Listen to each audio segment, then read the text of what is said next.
صبح کا وقت ہے، آنکھ بھی کھلی ہے، کوئی اذان کی آواز بھی کان میں آئی ہے،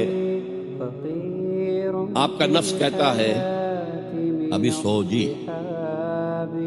آپ نے اپنی چادر یا کمبل کو درست کیا اور کروٹ لیا، اللہ کے حکم کو پیچھے پھینک دیا، نفس کے حکم کو آگے رکھ۔ یہ شرک، اس شرک کو جاننے والے بہت کم ہیں۔ مولانا روم نے خوب کہا تھا میرا نفس بھی فرعون سے کم نہیں ہے۔ وہ کہتا یہ جسم میرا ہے، اس پر میرا حکم چلے گا، میں نہیں جانتا کون اللہ کون رسول، کیا حرام کیا حلال۔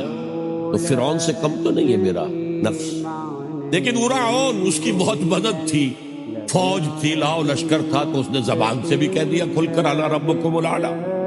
میں مسکین ہوں، غریب ہوں، میرے پاس کوئی طاقت نہیں ہے، میں زبان سے تو کچھ نہیں کہہ سکتا، اندر سے میرا نفس یہی کہتا۔